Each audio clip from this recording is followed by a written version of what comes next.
First on film and entertainment, and there is a really important movie that was released a couple of days ago, and I'd like to start there. There's been a lot of Holocaust movies released over decades, and the standard is usually the highest of the high. I don't think there's any genre that is more significant than Holocaust movies in terms of the quality of productions. The Zone of Interest enters that sphere. Now, it's M-rated, it's 105 minutes, really distressing. It's, well, the root of it all is pure evil and denial. And it focuses on the Commandant of Auschwitz and his family living in the lap of luxury while victims in the concentration camp next door are ruthlessly murdered en masse. So you've got Rudolf Höss, played by Christian Friedel, applauded for the role he's played at Auschwitz, which is in Poland, for 4 years, right? He's played a role in that horrible environment.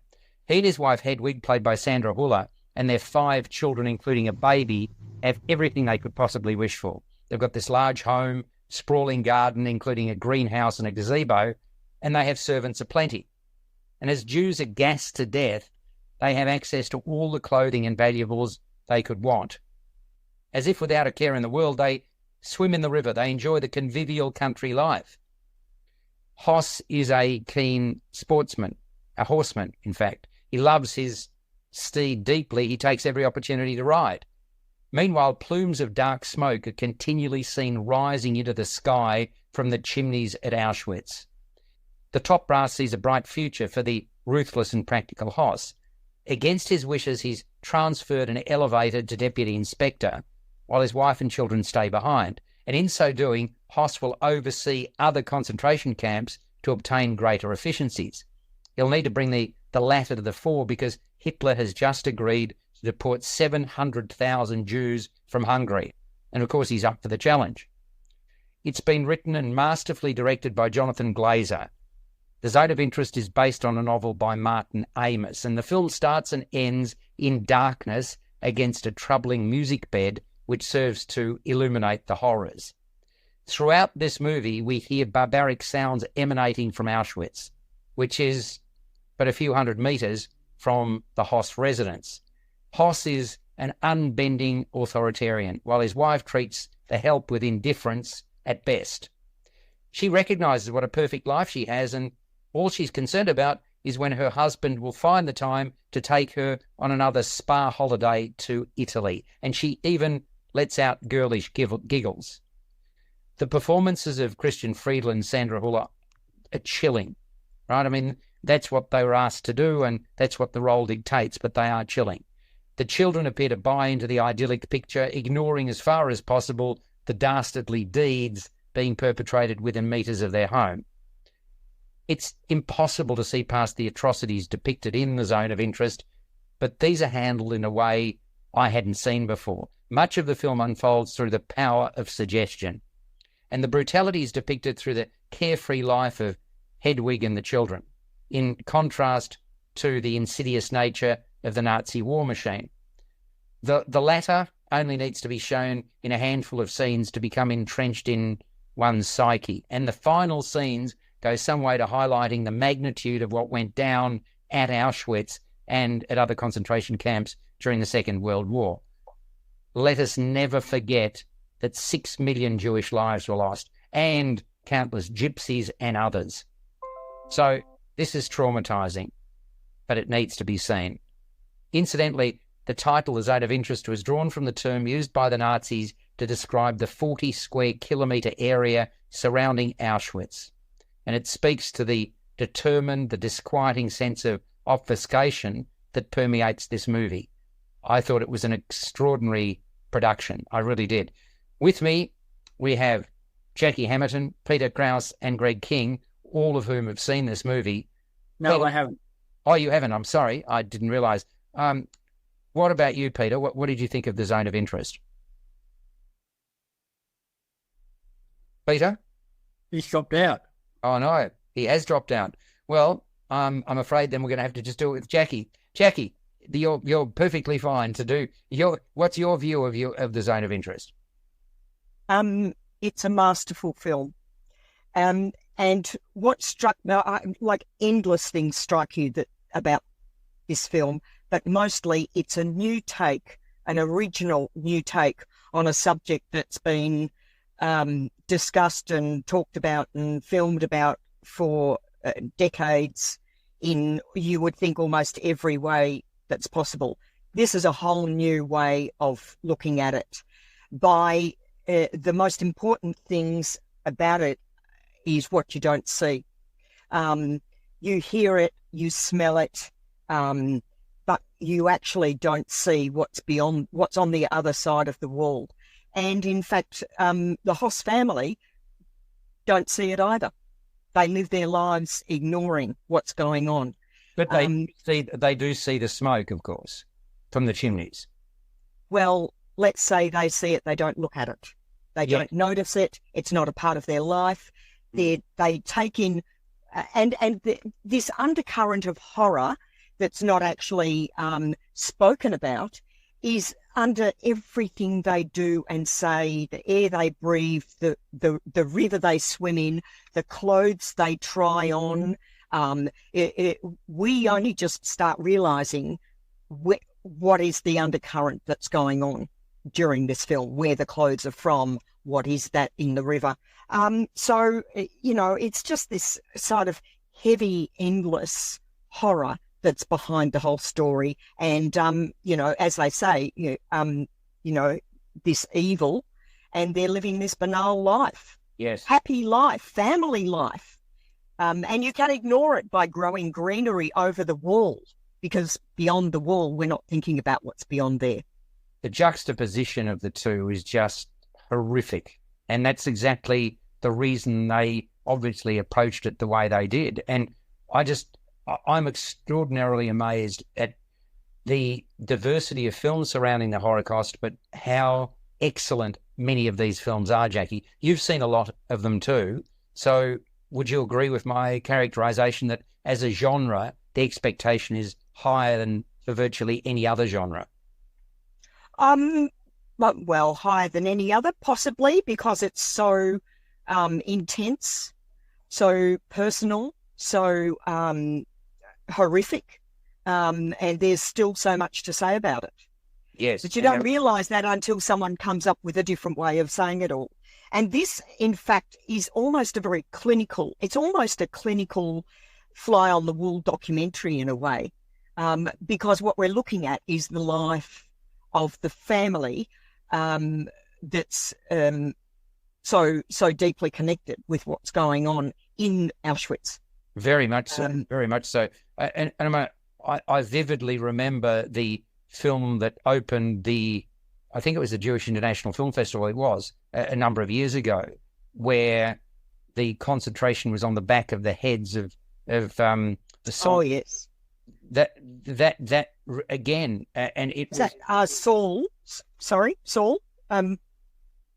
What was it? Isn't that terrible? I've just gone blank on. It was about... What was it, Greg? Yeah. Son of Saul. Son of Saul. Yeah. Yes. Son of Saul.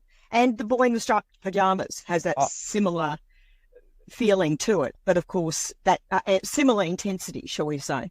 But there's also The Pianist. There was... Yes. There are so many incredible films about the Holocaust, and this is one of them. So, Greg, no doubt you'll go and see this one, and it's an extraordinary film. I just reiterate that it's going to be too much for some people. It's deeply, deeply distressing. So it's called The Zone of Interest. It's rated M, runs for 105 minutes. Jacqui, what would you give it out of 10? 8 out of 10. I'd give it a 9 out of 10. I mean, it really is very, very special. Let's move to a film which is incredibly polarizing, and I've spoken to a couple of people, you being one of them, Jacqui, that didn't have the same feelings as me, and some found it hard. I spoke to somebody only in the last few hours who walked out on it, and that wasn't you. And it's called The Rooster. Now, it's MA rated, it's 101 minutes, and it's set in a small town in rural Victoria. And it marks a highly imaginative and impactful feature film debut for a writer and director called Mark Leonard Winter. And he's a double Helpman Award-winning actor. He featured, by the way, in Elvis, in Ballabo, the dressmaker, just to name a few. Now, he's drawn on personal experience to create something that I consider to be mighty special, and it deals with masculinity, isolation and crisis, and it concerns an introverted policeman and a hermit. And you've got Dan, who's a cop like his father was before him, played by Phoenix Ray. He lives alone with his chickens and a beloved rooster, patrolling this one-man satellite police station, and he's haunted by his past. And when the body of his childhood friend Steve, played by Reese Mitchell, is found buried in a shallow grave, Dan goes bush. He turns to booze to try to satiate the guilt and heartache that he feels. He chances upon a volatile hermit, played by Hugo Weaving, who lives off the grid, close to where his mate died. Upon discovering that this recluse, who's named Mitt, was the last man to see Steve alive, Dan seeks answers, as you'd expect him to. An unlikely bond develops between the pair. It's only when Dan, whose passion is literature and poetry, lets down his guard that progress is made. It's only then that Dan can finally see a way forward, a way through the dark cloud that hangs over his life. I found it quite an extraordinary film, a substantive, quality piece of work in which, with a great deal of care and attention to detail, all the pieces fit together.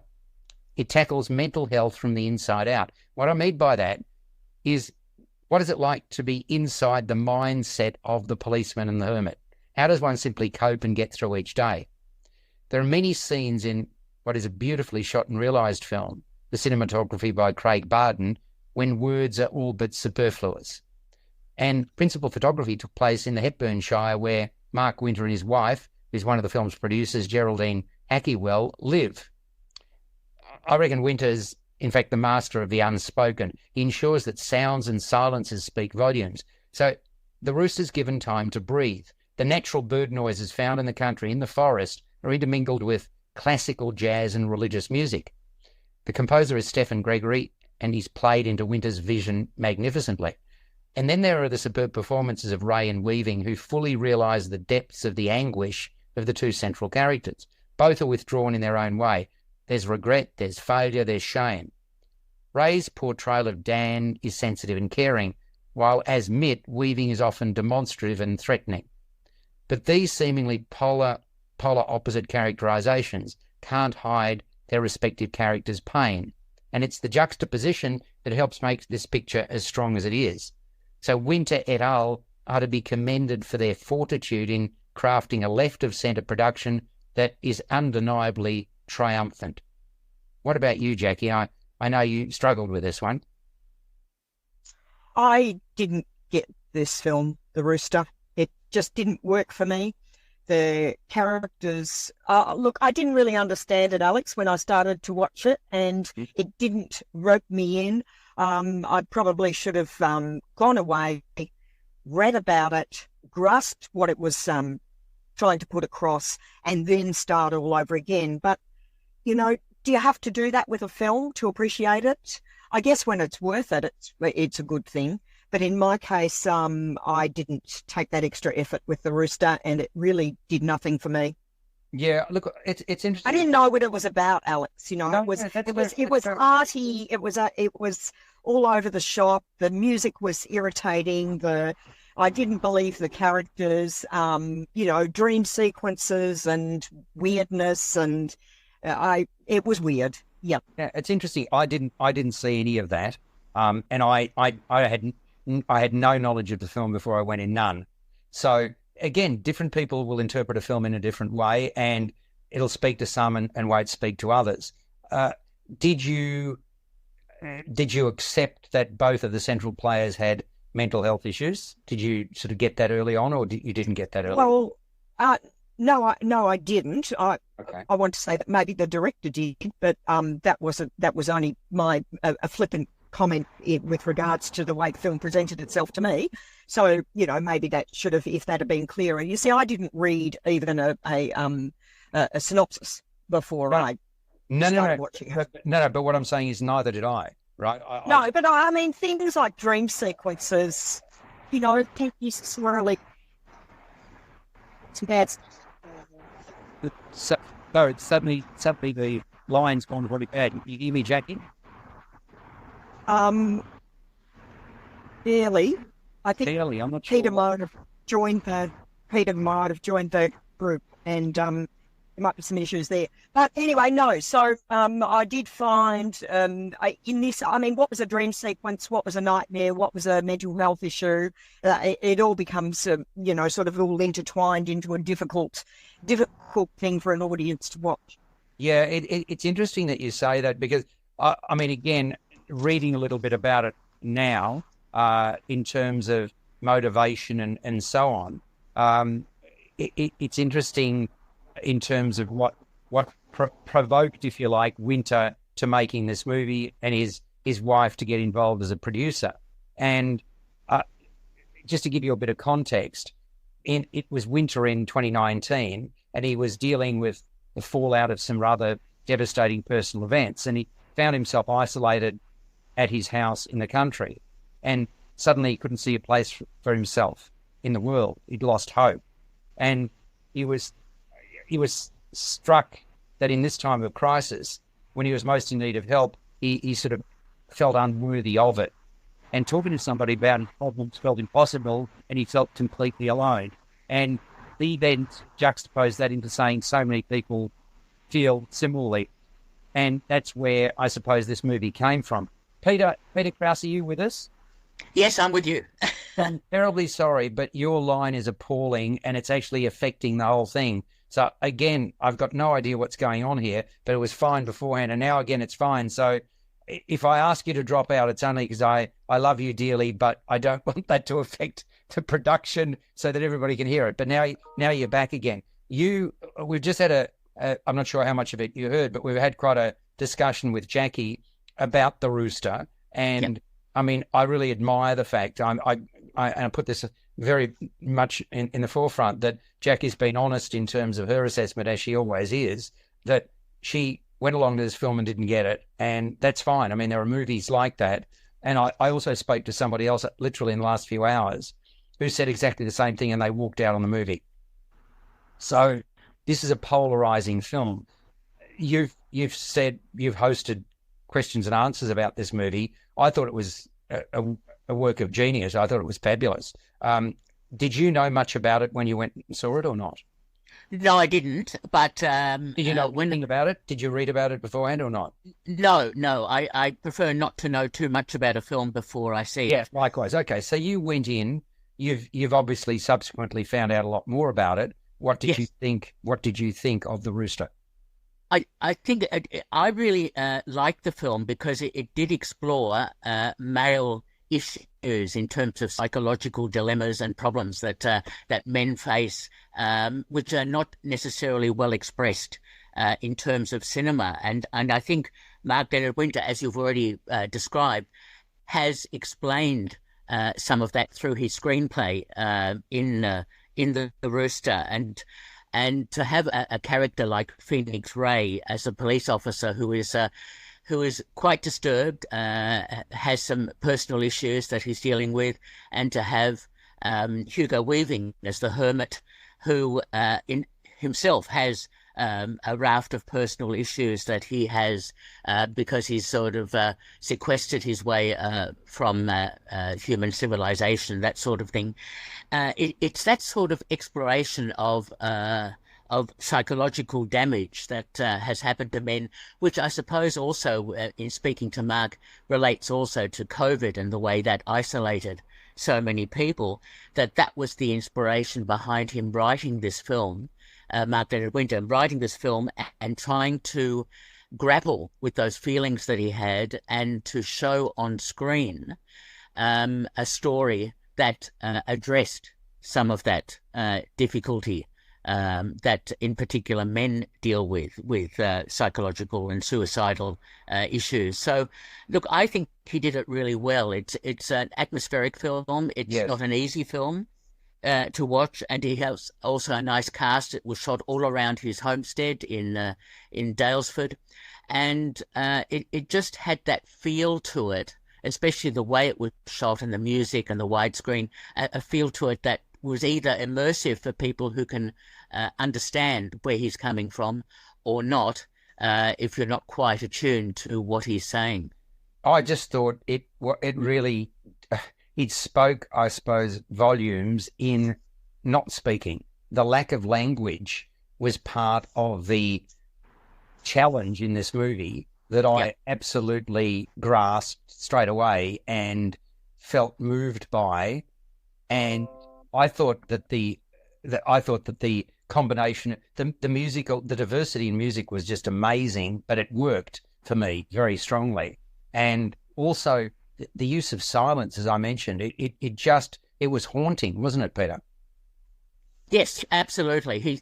He's really paced the film well, and he's used sound design and music. This is his debut feature film as a director. And that's why I'm so amazed that I'm really looking forward to seeing what he's going to do next, because he's got he and his wife are very gifted people who, if you like, have done different things, and all of a sudden he's moved into this space and his wife has moved into the production space, and they've created this extraordinary piece first up. So, and they're only young people. So let's see where they go to from here. But Jacqui, again, credit to you. I can also see that it's not an easy film to get your head around. Some people are going to instantly relate to it or feel that it speaks to them, and others are going to say, what the heck is going on? And I suppose that I admire that. This is art house. This is not mainstream movie making. It was at MIF, wasn't it, at Melbourne International Film Festival? Correct. In fact, it was partly funded by MIF. Oh, was it? There you go. So, okay. So, Jacqui, let's start with you. Can you give it a score or not? Well, I could. It's probably not fair because... Okay. No, I don't want to do the wrong thing by you. So, I understand if maybe we avoid it then, but we put it like this. I don't know to whom I would say, go and see this film. Okay, that's interesting. Well, and let's take that up because that's worth conversing about. I would certainly recommend it to friends of mine who are more into art house film, but also those that are going through a bit, right? I mean, it's we've seen movies about women in context as well, and this to me is very much about, blokes don't go to the doctor, blokes don't do this, blokes don't do that. This may speak to some of those. Does that resonate? Oh, absolutely, totally fair. That's a fair comment. Yeah. Okay. And what about you, Peter? What would you say in response to what Jacqui said? Who would you recommend this to?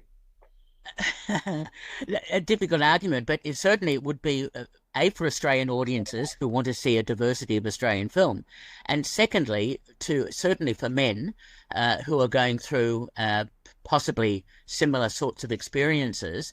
But at the Q&A I attended, there were a number of women, and they responded very positively to the film when they asked questions of Mark, saying that thank you for showing us how men experience difficulties and suicidal behaviour and so on. So it's always difficult to say who would you recommend a film to, but certainly I think this is a quality Australian film. Yeah, look, okay, so I'll start with you, Peter. What are you going to give it out of 10? I give it a very solid 7 out of 10. And I give it an 8.5. I think it's one of the best films I've seen in a long, long time. And I just couldn't get enough of it. I thought it was extraordinarily well done. So it's called The Rooster. It's rated MA and goes for 101 minutes. So, folks, you can make a decision on that. Jacqui, I know you've got to push off. Thank you so much for your contribution today. And you're, of course, welcome to hang around if you want to. But if you have to go, I certainly understand that. Alex, can I quickly add a comment about zone of interest? Because I know you've discussed it. Yes, I'm sorry when you dropped out. Yeah. Yes. Please do. Look, I'll just quickly say Hannah Arendt, who talked about the banality of evil so brilliantly about the Nazi era and how just average people can just be involved in murders and deaths and so on. This film, Zone of Interest, is just absolutely extraordinary. The immersive sound, music, the use of colour, red on occasion, the use of darkness at the start of the film to get you into a feeling or mood of this situation of this ordinary family living next door to a concentration camp where these horrors are happening. This is an absolutely brilliant film, and in fact, for me, it was the polar opposite of a film like Son of Saul, which was the in-your-face graphic depiction of the horrors of a concentration camp. This one does it in a different sort of way, and yet reveals the evil just as strongly. And great to see Sandra Hüller in another. Amazing. Yeah, look, it's a brilliant film. Yeah, I give it 10 out of 10. Do you? I gave it a 9, and Jacqui gave it. What did Jacqui gave it? I think it was about an 8. Yeah, You're on fire, Peter. That's the third film you're giving 10 to so far this year. Yeah. What is going on, Peter? Right? I mean, hang on. Excellence needs to stand out. You know, like top of the class. The ducks of the school is only 1, Peter, not 3 inside 2 months. What the heck's going on here, eh? Hey? No, you are wrong. If we look at the ATAR... saying the ducks at the school is only 1. No. You can have 2 ducks, can you? Yes, you can have 10 out of 10 for a number of good films that are exemplary, etc. So with the ATAR, we've got 30 students across the state who receive a perfect score. Very good. I like the response. However, only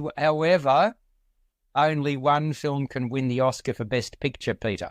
So when you've got 3 10s, how do you differentiate between them to pick the Oscar winner? Well, that's what people have to decide. It's always going to be a personal decision. But I'm saying when it comes to that, so I think we're both right, because you are quite correct that with ATARs and whatever, 99.95, is that the highest mark, I believe? Yes. Why is it only 99.95 and not 100? It's a mathematical algorithm. I reckon it's because nobody's perfect, Peter. Am I allowed to say that? Sorry. Well, other than you, from you, that's other true. than you, Greg, with your dad jokes, is that right?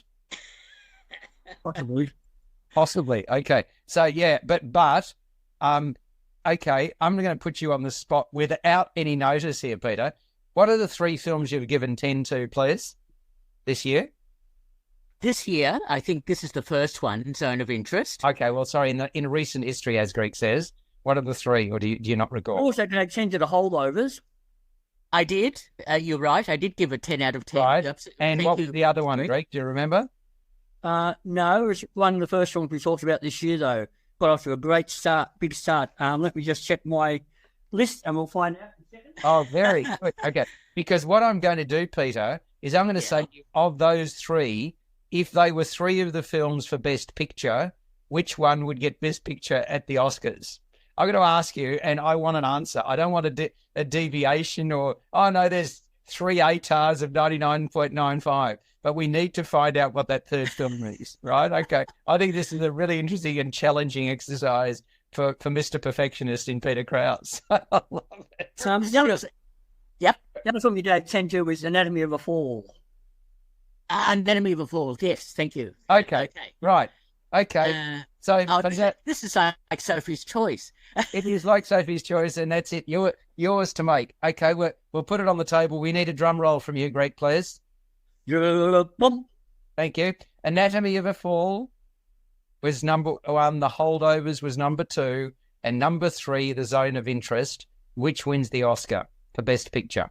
Okay, if I then had to vote, you are having to vote. Choose one of those 3. All right, Zone of Interest. Yes, I knew it. I was going to say I knew you would put Zone of Interest first. So I was. Now, if you had to put a second and a third, then I'll take you out of your misery. I reckon I know which one you're going to put second anyway. But go on. What's his name? Anatomy of a Fall second, Holdovers third. Yeah, exactly. Yeah, you're so predictable, Peter. What can I tell you? Thank you for partaking in that little exercise. Now, Greg, I want you to pick one of the films you've seen because you haven't had a say so far. What other film would you like to talk about next? Maybe Fallen Leaves. Let us talk about Fallen Leaves, which it's an interesting. The title is a fascinating. What's the word for it? It's a representation. Metaphor. A metaphor. Thank you. A representation of the 2 central characters in this movie. Firstly, huge plaudits. It's 81 minutes. Yay! Can we have more films that are 81 minutes, Peter, please? No. Don't give me this crap about, a good film deserves to go for 6 hours. Let's get some... Yeah. Oh, I'm under siege here today. You are. Well, you firstly came into the conversation, dropped out of the conversation, came back, made all sorts of noise because your system was playing up, and now you're having a bit of fun. That's good. All right. It's rated M, and it shows that love comes in many guises, as I've already demonstrated with Peter this morning. Anyway, the finish... Love means never having to say you're sorry. Exactly, correct. The Finnish writer and director Aki Kaurismäki, who did The Other Side of Hope, brings us the surprising story of a couple of lost souls. So you've got one called Halapa, played by Jussi Vatanen, metal worker at an industrial site. And he smokes, he also drinks a lot, including when he's on the job. And he shares shipping container lodgings with an older worker called Hutari, played by Jan Vatanen. Ansa Gronholm, Alma Poist plays her, works at a supermarket. She's diligent. The payment she receives is not exactly flash, so she's been known to pocket the occasional out-of-date item at the supermarket, which they were going to throw out anyway. She lives by herself in a small, tidy apartment. Hutari, the older worker, convinces a reluctant Halapa to have a night out at a karaoke bar. Because, well, quite frankly, Hutari, the older worker, fancies himself as a crooner. After performing a song, he tries to pick up a lady called Lisa, played by Nupu Kuvu, who's come to the pub with her friend Ansa Gronholm, but Lisa shuts down the crooner. At the same time, Halapa eyes off Ansa. Nothing said at the time, but circumstances see Halapa and Ansa come across each other again, and they end up going on a rather awkward date. But the path to happiness is paved with rocks, boulders, both personally and professionally. This is deadpan delivery, black humour. They're the hallmarks of this compelling comedic drama. And the focus is on two decidedly nondescript individuals for whom life has provided very little. Both seem to be living, if you can even call it that, an endless hand-to-mouth existence. He acknowledges his depression. She simply seems to accept her lot. Even though he doesn't appear to offer much, she finds a spark with him. And it features Fallen Leaves, a series of punctuated conversations which suit the style of the film perfectly. The actors take their task with aplomb, and I can only think of one scene where there's even the hint of a smile. Otherwise, everyone plays the straight man or woman, as the case may be, and there's no avoiding Kaurismäki's pointed social commentary on the destructive Russia-Ukraine war. There's no getting away from it on the radio news that basically there's the radio that's turned up and turned on in Ansa Gronholm's home. So this is typical Kaurismäki in terms of the deadpan delivery. It's a great film, isn't it, Greg?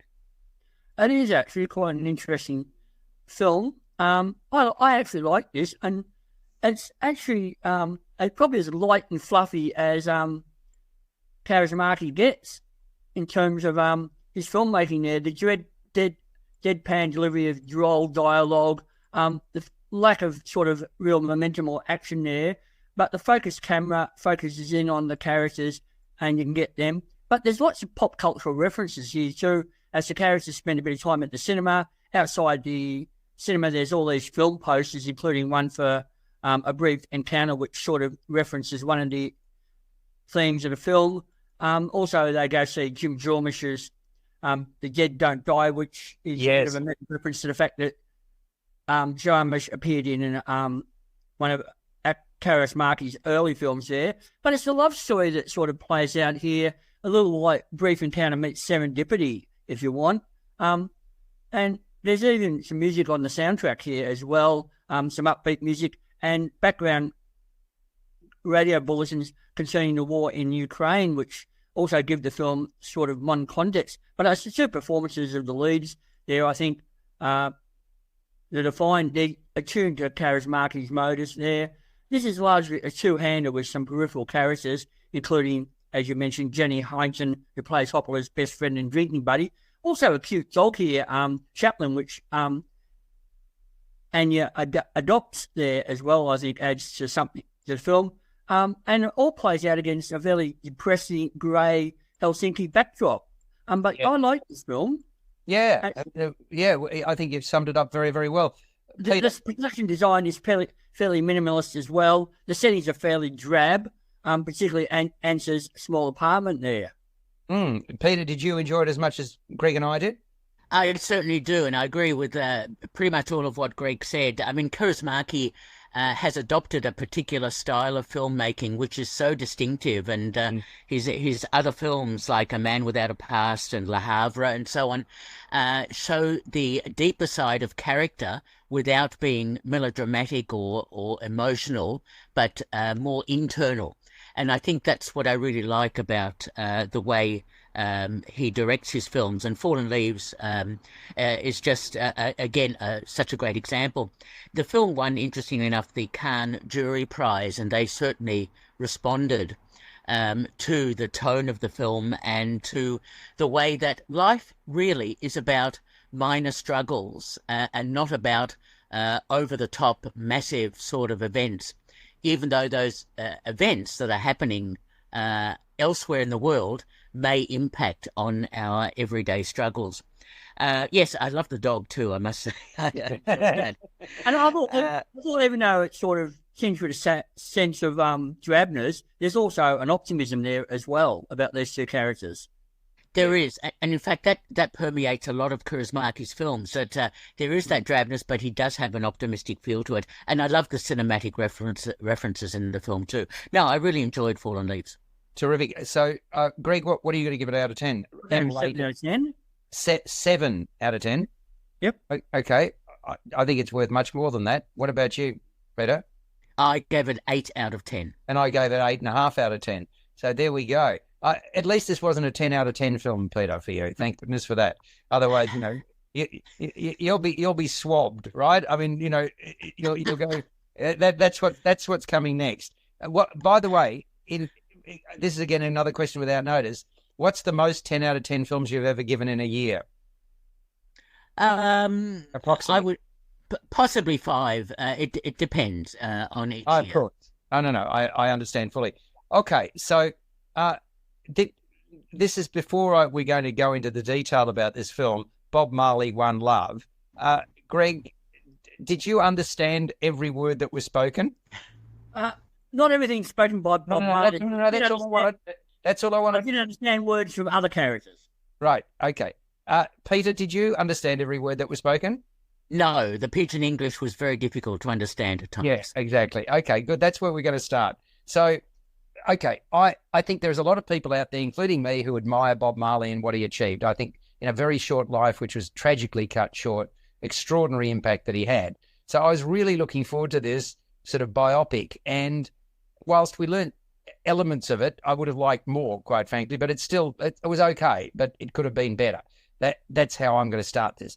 Bob Marley, One Love, M-rated, 107 minutes. And he was born Robert Nestor Marley in Jamaica. And he lived only from the 6th of February 1945 to the 11th of May 1981. So, what a tragic, he was 36 years of age. It was shocking when he passed away. And he rose to become the world's foremost reggae, the world's most foremost reggae singer, guitarist and songwriter. And he was a spiritual man from humble beginnings. And this is his life story. But most of the action takes place from 1976 onwards. And as I say, he was born in 1945. So he's already, 31 at that stage. And by that stage, he was already a bona fide star. And at the time, Jamaica was in turmoil. You had rival gangs, you had political parties literally shooting up the place and brawling. And nobody was safe. And here you've got sort of Robert Nestor Marley, Rastafarian, who married a fellow believer and singer in Rita Anderson, played by Lashana Lynch, in 1966. So that was 10 years before most of the action in this movie. And his aim, Marley's aim, was to unite people. against advice, he went ahead with plans to take to the stage at what was to be called Smile Jamaica. And that was a free concert he hoped would bring together warring parties in peace. But a couple of days before that could happen, he and his wife were gunned down in their own home. She was seriously injured and he was wounded. So he ended up fleeing to London without his wife and children in self-imposed exile for a couple of years.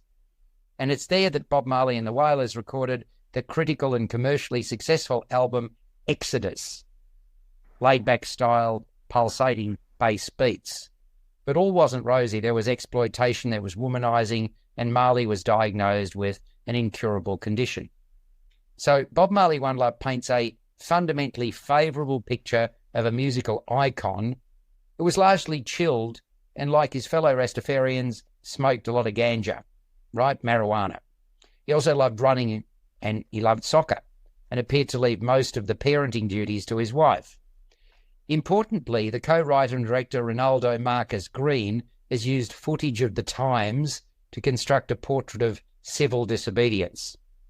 And I'd urge people to stay on until the end of this movie to see vision of Bob Marley himself, which a lot of biopics have, and elevates them.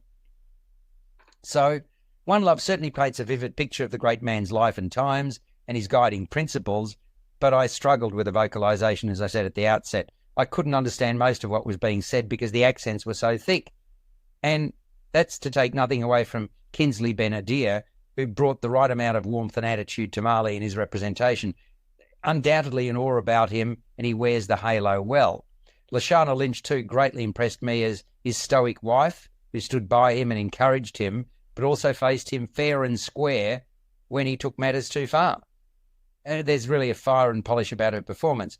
And they are the key players in Bob Marley One Love, alongside the Wailers and a couple of record company executives. And what would a film like this be without the finest of music? Really such great rhythms and the production design, which is also true to the times.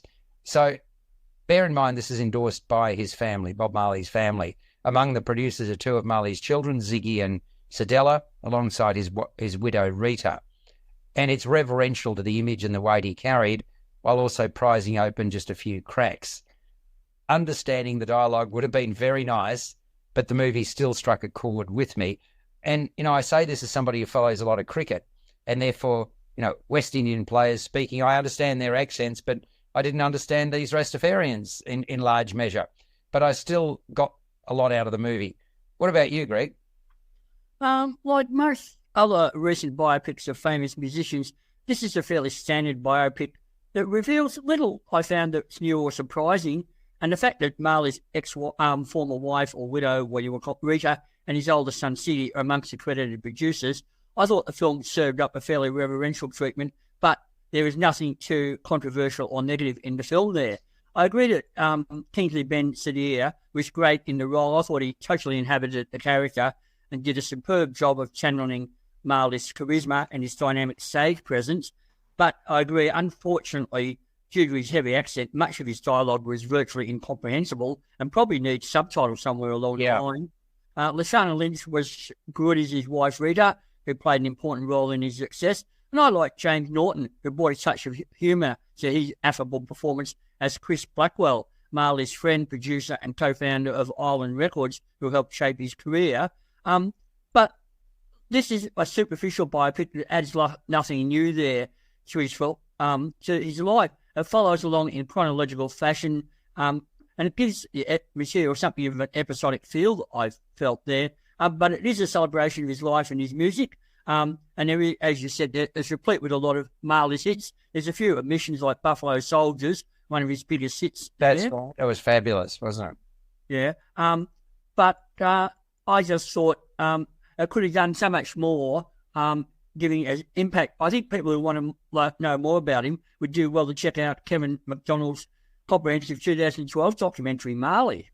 Yep, makes perfect sense to me, Greg. What about you, Peter? Yes, look, the Bob Marley story is one that should make a really interesting biopic because of his life, his backstory and his music and so on. But unfortunately, this film is not it.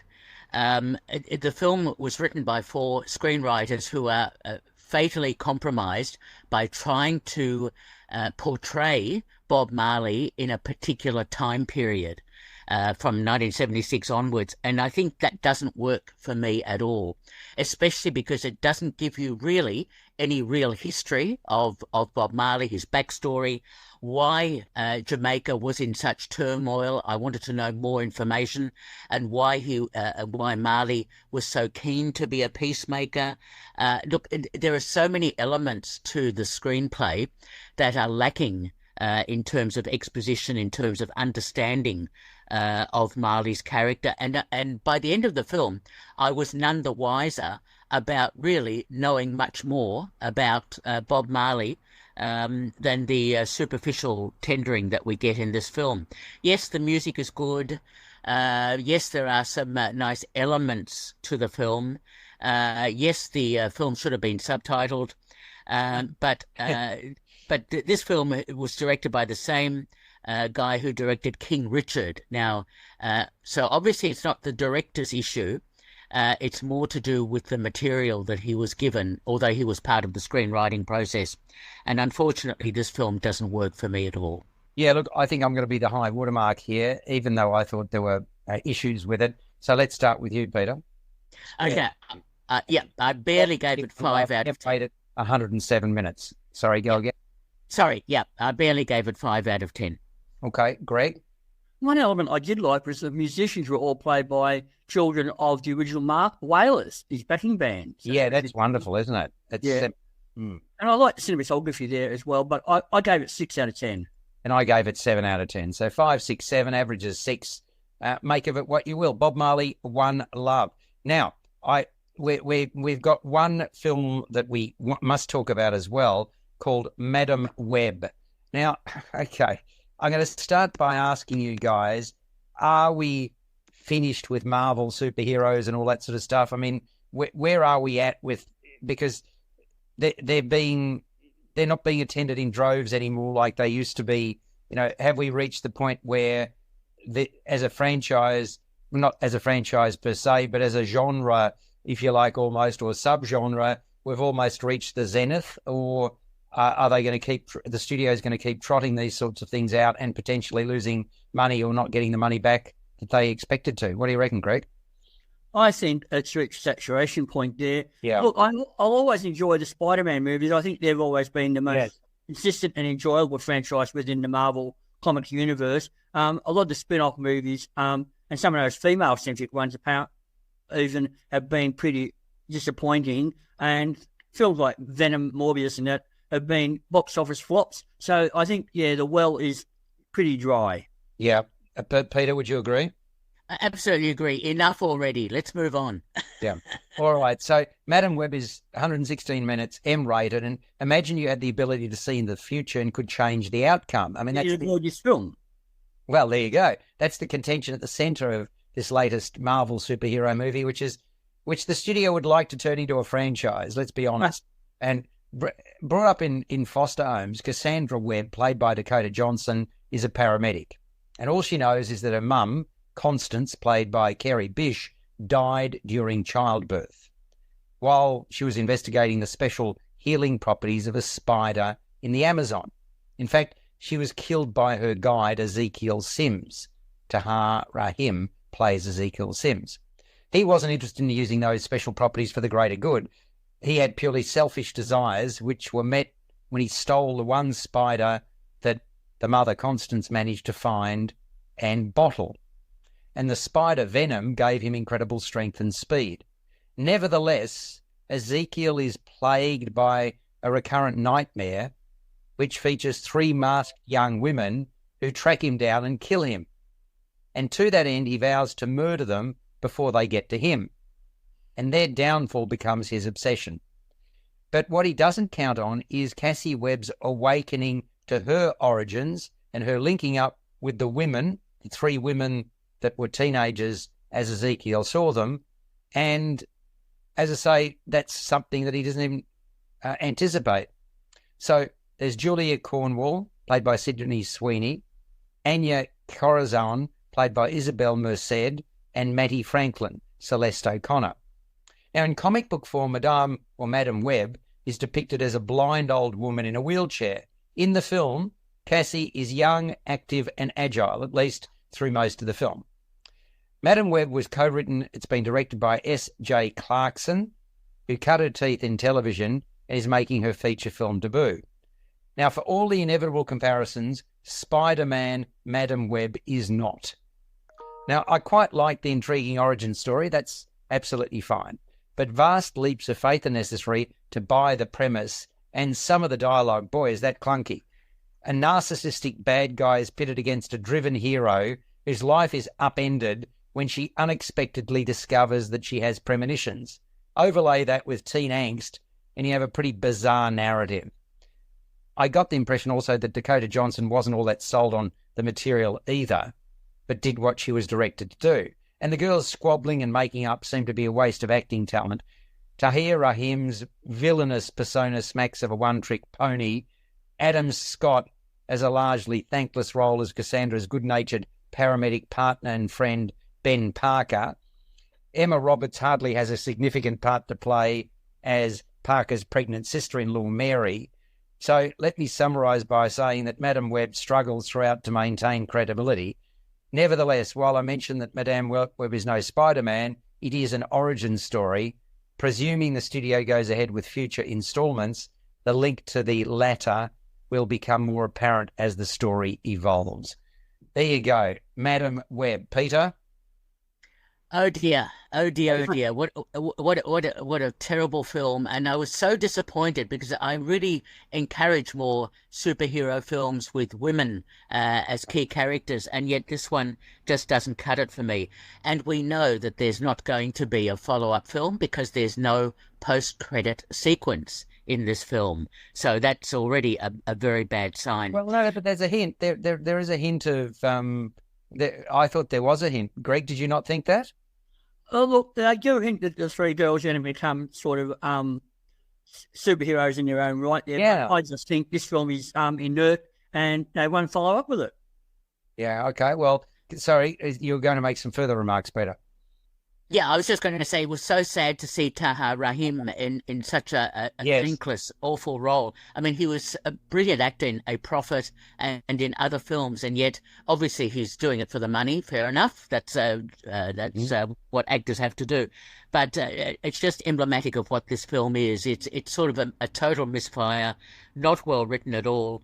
Dakota Johnson does her best in I think a pretty thankless and uninteresting sort of role, which is such a shame because this could have been such a dynamic and more interesting film, especially about the whole issue of premonitions and how that can impact on her character and the world.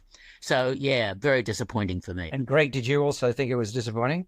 Yes, I thought it was disappointing, messy, and it lacks much in the way of originality and also lacks that broader appeal to the typical fan base of these superhero movies. And there's a great suspension of disbelief required here to go along with the basic premise there. And the inconsistency of how far into the future you can see got to me as well. You know, sometimes it's only seconds, other times it's like half an hour or an hour. Like half an hour or so. Well, listen, let's sum all this up. I agree with what Peter said, or what you said, that Dakota Johnson's heart wasn't in this role. I think this is a troubleshoot. And a lot of the Spider-Man references have been excised in post-production to try and distance it from the Spider-Man franchise. Well, we're running out of time, Greg, so let's just get a score from you for what is not Spider-Man. Madam Web, M-rated, 116 minutes. What do you reckon? Look, it's got only 13% on Rotten Tomatoes, if you pay attention to that as well. I only gave it 5 out of 10. Right, I gave it 5 out of 10, Peter. Unfortunately, I could only give it 3 out of 10. Wow. Yep. Okay. Yes, I don't think it'll be top of most people's hit list, let's be honest. Or maybe at the top of the hit list, but not top of the list of films to go along and see. So anyway, thank you so much for your contribution. Jacqui, who's disappeared now, but thank you to her. Thank you, Peter. Thank you, Greg. And we'll do it all again next week on First on Film and Entertainment.